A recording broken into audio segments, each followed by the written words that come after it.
അസ്സലാമു അലൈക്കും. ഇന്നത്തെ പുതിയ വീഡിയോയിലേക്ക് എല്ലാവർക്കും സ്വാഗതം.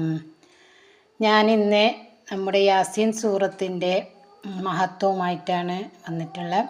ഈ സൂറത്ത് 4 തവണ ഇങ്ങനെ ഓതിയാൽ മുഴുവൻ ആവശ്യവും നിറവേറും.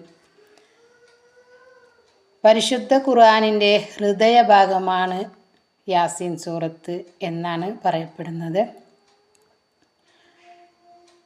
ഖുർആനിൻ്റെ ഹൃദയഭാഗമെന്ന് വിശേഷിപ്പിച്ച സൂറത്ത് യാസീൻ ഇതുപോലെ ഓതണം. ഏതുപോലെ പറഞ്ഞു തരാം. ആ സൂറത്തിനെ മഹാന്മാർ പരിചയപ്പെടുത്തിയ ഒരു രീതിയുണ്ട്. ഒരു പ്രത്യേക രീതിയിൽ ഈ യാസീൻ സൂറത്ത് ഓതിയാൽ നമ്മുടെ ഏറ്റവും ബുദ്ധിമുട്ടുള്ള ആവശ്യം നിറവേറും. അത് നമ്മുടെ എല്ലാ ഉദ്ദേശങ്ങളും അല്ലാഹു തആല പൂർത്തീകരിച്ചു തരുന്നതാണ്. എങ്ങനെ ഓതണം? ഔദും ബിസ്മിയും ചൊല്ലി തുടങ്ങാം. ഔദും ബിസ്മി ഓതിയതിന് ശേഷം യാസീൻ എന്നുള്ളതിന് 7 പ്രാവശ്യം പറയണം. 7 പ്രാവശ്യം യാസീൻ എന്ന് പറഞ്ഞിട്ട് പിന്നെ അതേപോലെ ഇങ്ങനെ തുടർന്ന് ഓതണം. 38ാമത്തെ ആയത്ത് എത്തുമ്പോൾ 38ാമത്തെ ആയത്ത് ഏതാണ്? വശംസു തജ്രീ ലിമുസ്തഖറിൻ ലഹാ ദാലിക തഖ്ദീറുൽ അസീസിൽ അലീം എന്നാണ് 38ാമത്തെ ആയത്ത്. ഈ ആയത്ത് 14 തവണ ഓതണം. അതിന് ശേഷം പിന്നെ ഒറ്റത്തവണ എല്ലാം ഓതണം.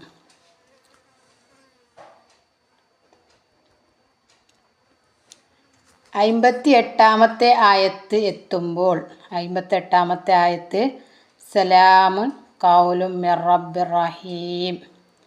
ഈ ആയത്തിനെ 7 തവണ ഓതണം. അവിടെ നിന്നങ്ങോട്ട് സാധാരണ പോലെ ഓതുക. 81ാമത്തെ ആയത്ത്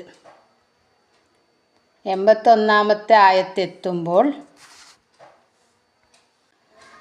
81ാമത്തെ ആയത്ത് അവലൈസല്ലദീ ഖലഖസ് സമാവാതി വൽ അർള ബിഖാദിരിൻ അലാ അൻ യഖ്ലുക മിസ്ലഹും ബലാ വഹുവൽ ഖല്ലാഖുൽ അലീം.